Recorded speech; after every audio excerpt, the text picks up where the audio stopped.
प्रसंग का बालकांड का समापन करते हुए गोस्वामी जी ने कहा, सिय रघुवीर विवाह जे सप्रेम गावहि सुनहि, तिन कहा सदा उछाह मंगलायतन राम जस। तो ऐसा विवाह जिसके गायन से, जिसका चिंतन करने से हमारे जीवन में मंगल और उत्साह की अनुभूति होती है, वो सचमुच अनोखा विवाह है। और उस विवाह प्रसंग को आप जितनी भी दृष्टियों से देखना चाहें, आप उसे देख सकते हैं। गोस्वामी जी ने कुछ दृष्टियों से इस विवाह की व्याख्या की और उस व्याख्याओं के माध्यम से हमें आपको जो संदेश दिया है, आइए आज की स्थिति से प्रारंभ करके प्रभु के इस मंगलमय विवाह का क्या स्वरूप है, उसको आपके सामने रखने की चेष्टा की जाए। मुझे विश्वास है कि आप सब लोग पूरी एकाग्रता और तन्मयता से इस प्रसंग को सुनेंगे और हृदय में धारण करेंगे। मैंने जैसा कहा, हर वर्ष अनेक विवाह होते हैं और वो प्रत्येक विवाह आनंदमय होता है। पर इस विवाह की जो विलक्षणताएं हैं, उस पर एक दृष्टि डालने की चेष्टा करें। गोस्वामी जी ने जो वर्णन किया है, उसमें विवाह प्रसंग में एक अनोखी पद्धति का वर्णन पढ़ने को मिलता है। भगवान श्री राम, उनके 3 अनुज हैं। भगवान श्री राम जो हैं, उनके अनुजों का विवाह जनकपुर में निश्चय नहीं हुआ था। भगवान श्री राम का ही विवाह निश्चित हुआ और वह भी पहले से निश्चित नहीं था, पर निश्चित हुआ। और भगवान श्री राम विवाह संस्कार से जाने कितने पहले का आकर के जनकपुर में ही निवास कर रहे थे। कुछ इस बार ऐसा संजोग बना कि छतरपुर आने का जो कार्यक्रम बदल गया था, उसमें वो अनोखे ढंग से यही कुछ हुआ। वैसे तो प्रभु के जो विग्रह हैं और पूजा समारंभ है, वो मेरे साथ ही उनकी यात्रा होती है।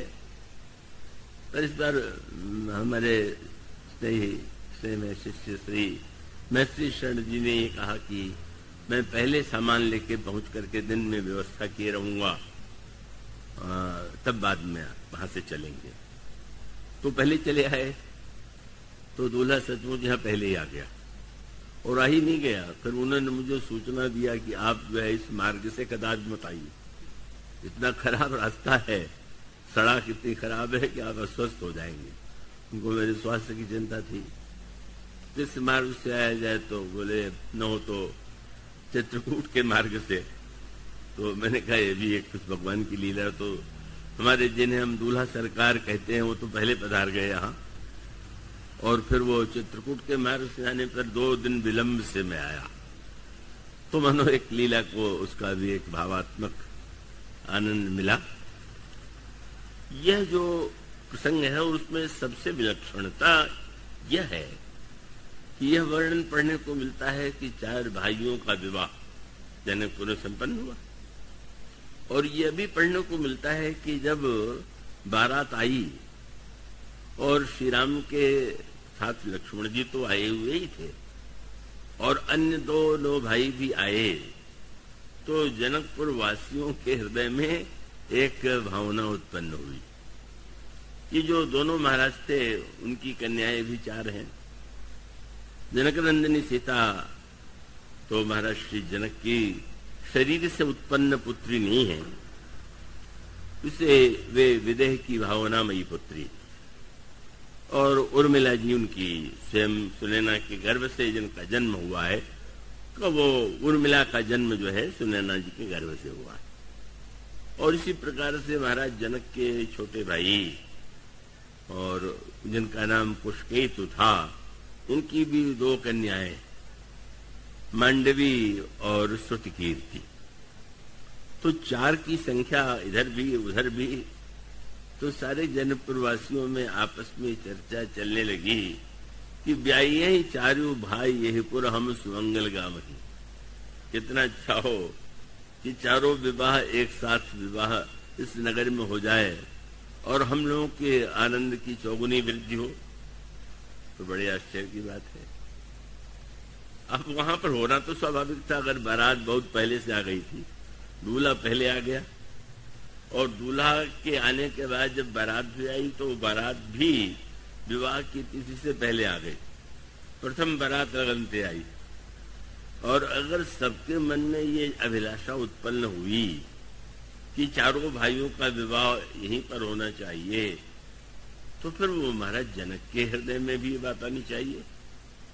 गुरु वशिष्ठ और जनक के गुरु वशिष्ठ और सतानंदी को भी इसी प्रकार का प्रस्ताव रखना चाहिए, पर ऐसा आप यदि पढ़ते हैं ध्यान से तो ऐसा नहीं हुआ। अभी तो विवाह के मंडप में भगवान राम और श्री सीता जी का, श्री रामभद्र और जनक नंदिनी सीता का विवाह जो है जब संपन्न हो गया, तब अचानक ये निश्चय किया गया कि न हो तो तीनों कन्याओं का भी विवाह यही कर दिया जाए।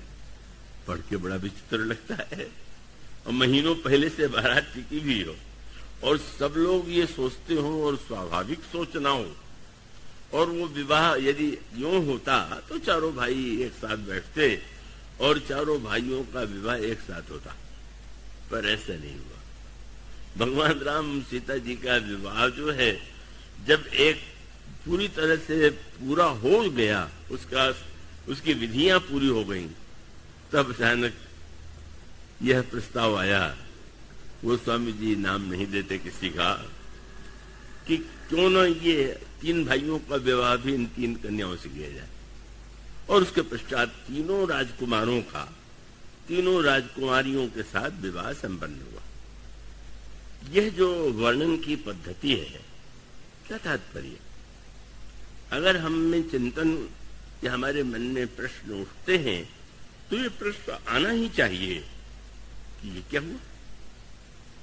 एक विवाह, चार विवाह यदि होने हैं तो चारों एक साथ होने चाहिए, एक पहले हो जाए और तीन बाद में हो, ये क्या तुक हो सकता है। लेकिन रामचरितमानस एक ऐसा ग्रंथ है कि जो उसकी विलक्षणता ये है कि उसको एक किसी विशेष सीमाओं में या दृष्टि से ही देखना उपयुक्त नहीं।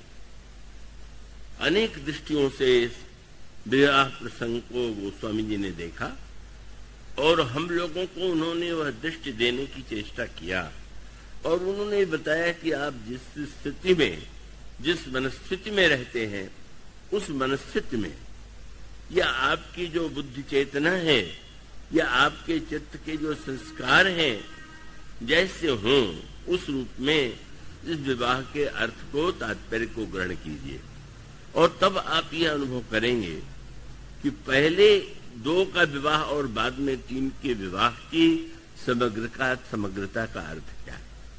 मैं आशा करता हूं प्रसंग होना तो सरस चाहिए, पर गंभीर भी उतना ही है, और मुझे विश्वास है कि आप लोग दोनों का आनंद ले सकते हैं।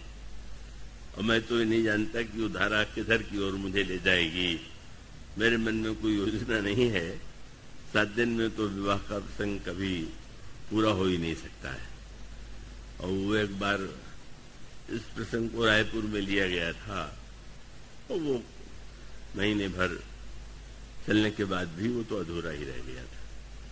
पर फिर भी संक्षेप में मैं चाहूंगा कि आप उसका दर्शन जो गोस्वामी जी हमें आपको कराना चाहते हैं, उस अनुभव आप करेंगे। वस्तुतः अब इसको हम यूं कहें, जैसे कोई मंडप होता है, तो मंडप में, विवाह के मंडप में भी 4 स्तंभ गाड़े जाते हैं, और मध्य में एक स्तंभ होता है, और उस स्तंभ के नीचे कलश होता है, और विवाह की सारी विधियां का उसके अंतराल में संपन्न होती है। अब गोस्वामी जी उसे जो नया रूप दे रहे हैं, आप पहले उस पर दृष्टि डालें प्रारंभ में अगर कोई शुष्क या कठिन लगे तो भी आप एकाग्रता से उसे सुनेंगे तो मुझे विश्वास है कि वो ग्रहण भी किया जा सकता है और आगे चल करके प्रसंग सरल भी हो सकेगा, ऐसा मेरा विश्वास है। तो उसको गोस्वामी जी जो रूप देते हैं, इसमें जो पंक्तियां हैं, उसको गोस्वामी जी ने मुख्य रूप से संस्कार का वर्णन तो बड़े विस्तार से किया। किस विधि से आहुति दी गई, कैसे मंत्रोच्चार हुआ, कैसे भावरी हुई, कैसे सिंदूर दान हुआ, ये सब वर्णन बड़े विस्तार से। पर इस विवाह के बाद गोस्वामी जी उसको जो दो महत्वपूर्ण रूप देते हैं, आप पहले उस पर स्त्री डालें और आप जागते अवश्य रहें। विवाह में तो बहुत जागना पड़ता ही है, तो आप संसार के विवाहों में जागते हैं और राम जी के विवाह में सो जाएं तो आपका बड़ा दुर्भाग्य है। उस विवाह में तो आपको जगते ही रहना चाहिए, वो तो जाग करके ही उस विवाह का आनंद लिया जा सकता है। वो है क्या? गोस्वामी जी ने ये कहा कि इस विवाह को देख करके मंडप क्या है, और फिर चारों भाइयों का, चारों राजकुमारियों से विवाह का तात्पर्य क्या है। तो गोस्वामी जी कहते हैं, सुंदरी सुंदर बरन सह सब एक मंडप राजही, जनु जीव उर चारियो अवस्था विभुन सहित विराजे। ये दार्शनिक और योग की दृष्टि से गोस्वामी जी इस विवाह की व्याख्या करते हैं। और उसके तत्काल बाद जो दोहा है, उस दोहे में गोस्वामी जी कहते हैं कि चारों राजकुमारों का विवाह जब चारों राजकुमारियों से संपन्न हुआ और महाराज श्री दशरथ ने उन्हें देखा तो उन्हें ऐसा प्रतीत हुआ कि जैसे चारों फलों को चारों क्रियाओं के साथ आज मैंने पा लिया।